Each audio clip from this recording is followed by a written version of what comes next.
বিভিন্ন সরকারি পরিষেবা গ্রহণ, শিক্ষা প্রতিষ্ঠানে ভর্তি কিংবা নতুন চাকরির জন্য আবেদন করতে গেলে রেসিডেন্সিয়াল সার্টিফিকেট একটি অত্যন্ত গুরুত্বপূর্ণ নথি হিসেবে প্রয়োজন হয়। এই সার্টিফিকেটের মাধ্যমে প্রমাণিত হয় যে আপনি নির্দিষ্ট একটি এলাকার স্থায়ী বাসিন্দা। আগে এই সার্টিফিকেট পেতে হলে ব্লক অফিস বা সরকারি দপ্তরে বারবার যেতে হতো, কিন্তু এখন ডিজিটাল ব্যবস্থার কারণে পুরো প্রক্রিয়াটি অনেক সহজ হয়ে গেছে। আপনি চাইলে ঘরে বসেই অনলাইনের মাধ্যমে খুব সহজে এই সার্টিফিকেটের জন্য আবেদন করতে পারেন। আজকের এই ভিডিওতে আমরা বিস্তারিতভাবে দেখাব কিভাবে পশ্চিমবঙ্গে অর্ডিনারি রেসিডেন্সিয়াল সার্টিফিকেট, যা অনেক ক্ষেত্রে বিডিও রেসিডেন্ট সার্টিফিকেট নামেও পরিচিত, তার জন্য অনলাইনে আবেদন করবেন। পাশাপাশি আবেদন করার জন্য কি কি প্রয়োজনীয় ডকুমেন্টস লাগবে, আবেদন করার সময় কোন কোন বিষয় খেয়াল রাখতে হবে এবং আবেদন করার পর কত দিনের মধ্যে এই সার্টিফিকেট আপনার হাতে পৌঁছাবে, সবকিছুই ধাপে ধাপে পরিষ্কারভাবে ব্যাখ্যা করা হবে। তাই আপনি যদি এই সার্টিফিকেটের জন্য আবেদন করতে চান বা পুরো প্রক্রিয়াটি জানতে চান, তাহলে ভিডিওটি শুরু থেকে শেষ পর্যন্ত অবশ্যই মনোযোগ দিয়ে দেখুন। এবার চলুন ভিডিওটি শুরু করা যাক। প্রথমে গুগল ওপেন করে টাইপ করবেন ই-ডিস্ট্রিক্ট 2.0 পোর্টাল। তারপর সার্চ করবেন। সার্চ রেজাল্টে প্রথম যে লিঙ্কটা আসবে সেই লিঙ্কে ক্লিক করবেন। লিঙ্কে ক্লিক করার সঙ্গে সঙ্গে ই-ডিস্ট্রিক্ট 2.0 পোর্টাল ওপেন হয়ে যাবে। এছাড়া এই পোর্টালের লিঙ্ক ভিডিও ডিসক্রিপশনে দেওয়া আছে, লিঙ্কে ক্লিক করে ডাইরেক্ট এই পোর্টালে আসতে পারবেন। পোর্টালে আসার পর লগ ইন সাইন আপ অপশনে ক্লিক করবেন। ক্লিক করার পর এই রকম ইন্টারফেস আসবে। ইউজার নেম হিসাবে এখানে রেজিস্টার মোবাইল নাম্বার এন্ট্রি করবেন। তারপর send OTP in mobile option select করবেন।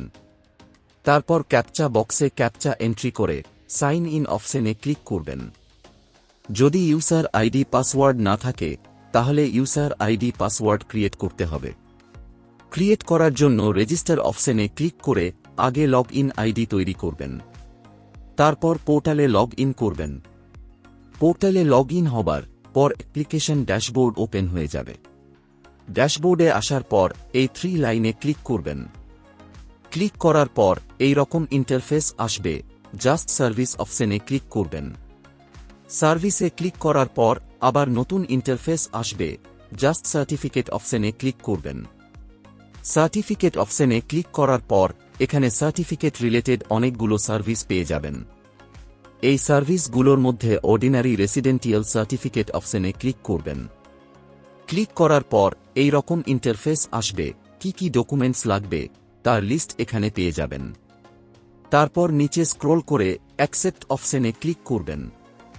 ক্লিক করার সঙ্গে সঙ্গে অ্যাপ্লিকেশন ফর্মও ওপেন হয়ে যাবে। প্রথমে অ্যাপ্লিকেন্ট বেসিক ইনফরমেশন সেকশনে আসবেন। এখানে মিস্টার মিসেস সিলেক্ট করবেন। তারপর এখানে অ্যাপ্লিক্যান্টের ফার্স্ট নেম এন্ট্রি করবেন, মিডিল নেম থাকলে এখানে এন্ট্রি করবেন এবং লাস্ট নেম বা টাইটেল এখানে এন্ট্রি করবেন। তারপর এখানে আবেদনকারীর ডেট অফ বার্থ এন্ট্রি করবেন।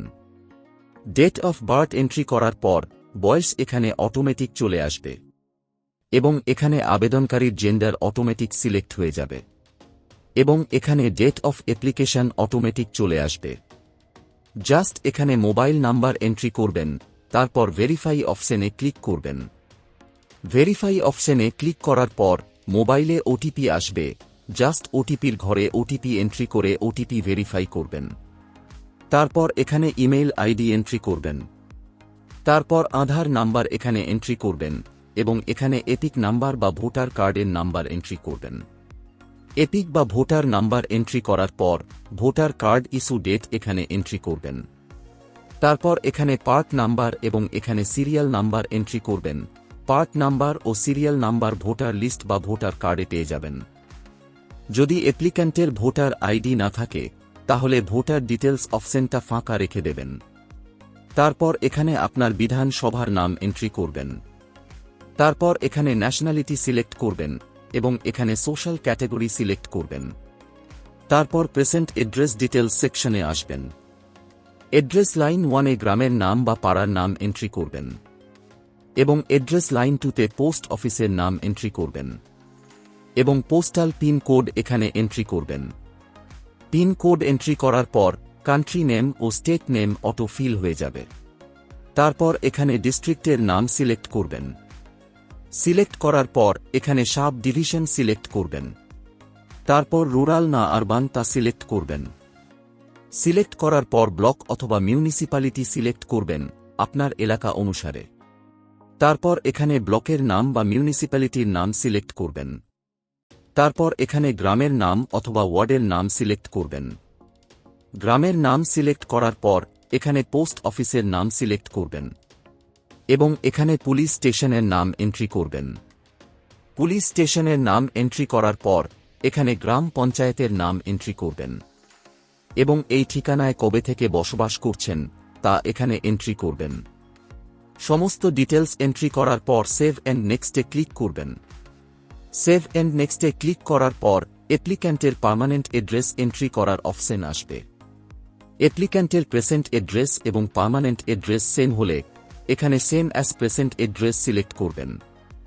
যদি পার্মানেন্ট অ্যাড্রেস আলাদা হয় তাহলে নট সেম সিলেক্ট করবেন এবং এখানে permanent address details manually entry করবেন। তারপর প্যারেন্ট বা হাজব্যান্ড ডিটেলস সেকশনে আসবেন।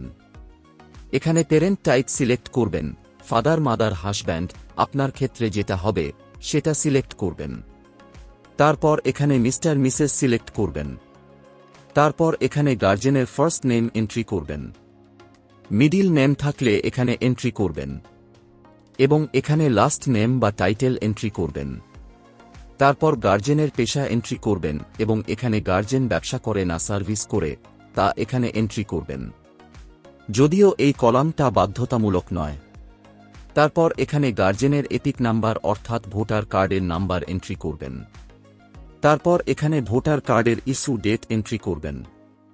তারপর এখানে পার্ট নাম্বার এন্ট্রি করবেন এবং এখানে সিরিয়াল নাম্বার এন্ট্রি করবেন। পার্ট নাম্বার ও সিরিয়াল নাম্বার ভোটার লিস্ট বা ভোটার কার্ডে পেয়ে যাবেন। তারপর এখানে আপনার বিধানসভার নাম এন্ট্রি করবেন। মনে রাখবেন, গার্জেনের ক্ষেত্রে এই কলামগুলো বাধ্যতামূলক। সমস্ত ডিটেলস এন্ট্রি করার পর সেভ এন্ড নেক্সটে ক্লিক করবেন। সেভ এন্ড নেক্সটে ক্লিক করার পর প্যারেন্ট বা হাজব্যান্ডের অ্যাড্রেস ডিটেলস এন্ট্রি করার অপশন আসবে। প্যারেন্টের অ্যাড্রেস এবং অ্যাপ্লিক্যান্টের অ্যাড্রেস সেম হলে সেম অ্যাজ প্রেজেন্ট অ্যাড্রেস বা পার্মানেন্ট অ্যাড্রেস সিলেক্ট করবেন।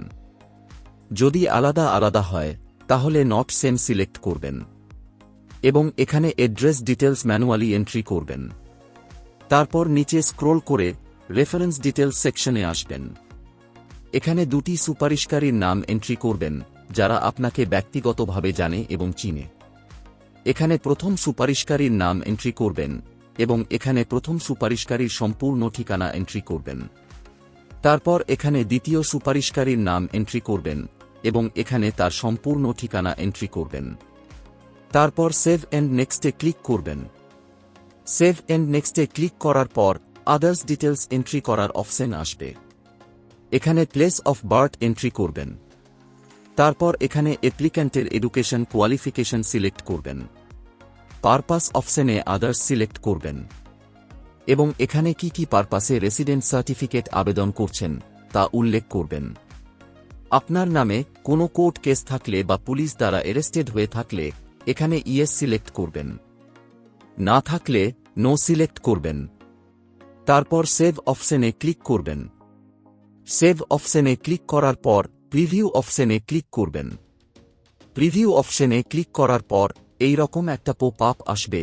এন্ট্রি করা সমস্ত ইনফরমেশন ভালো করে চেক করবেন, তারপর এটাকে ক্লোজ করে সাবমিট অপশনে ক্লিক করবেন। সাবমিট অপশনে ক্লিক করার পর ডকুমেন্টস আপলোড করার অপশন আসবে। রেসিডেন্ট প্রুফ হিসেবে মিউনিসিপ্যালিটি বা গ্রাম পঞ্চায়েতের ডোমিসিয়াল সার্টিফিকেট আপলোড করবেন 150 কেবির মধ্যে পিডিএফ বা জেপিজি ফরম্যাটে। আইডেন্টিটি প্রুফ হিসাবে প্যান কার্ড, ভোটার কার্ড বা আধার কার্ড আপলোড করবেন 512 কেবির মধ্যে পিডিএফ বা জেপিজি ফরম্যাটে।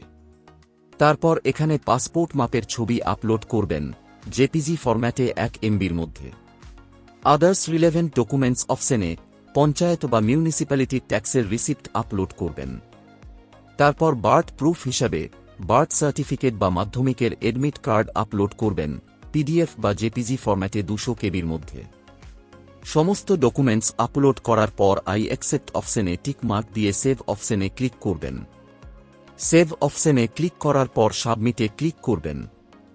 সাবমিটে ক্লিক করার পর এই রকম একটা অ্যাকনোলজমেন্ট কপি জেনারেট হয়ে যাবে। এটাকে ডাউনলোড বা প্রিন্ট আউট করে নেবেন। অ্যাপ্লিকেশন সাবমিট করার 2 থেকে 3 দিন পর ই-ডিস্ট্রিক্ট পোর্টাল লগ ইন করে সার্চ বক্সে অ্যাপ্লিকেশন নাম্বার এন্ট্রি করবেন। তারপর সার্চ করবেন। সার্চ করার পর অ্যাপ্লিকেশন স্ট্যাটাস অ্যাপ্রুভ শো হবে। জাস্ট ডাউনলোড অপশনে ক্লিক করে সার্টিফিকেট ডাউনলোড করে নেবেন। যদি আপনার অ্যাপ্লিকেশন অ্যাপ্রুভ না হয়, তাহলে অ্যাপ্লিকেশন অ্যাকনোলজমেন্ট কপি নিয়ে নিজের বিডিও অফিসে যোগাযোগ করবেন।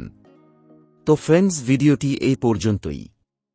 আশা করি এই ভিডিওর মাধ্যমে আপনাদের রেসিডেন্ট সার্টিফিকেট আবেদন প্রক্রিয়া স্টেপ বাই স্টেপ বোঝাতে পেরেছি। যদি আপনারা আরও কিছু জানতে চান বা কোনো প্রশ্ন থাকে, তাহলে নিচে কমেন্ট বক্সে কমেন্ট করতে ভুলবেন না।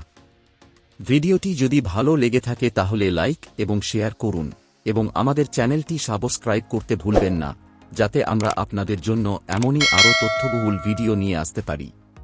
এই ভিডিওটি এতক্ষণ দেখার জন্য আপনাকে অসংখ্য ধন্যবাদ।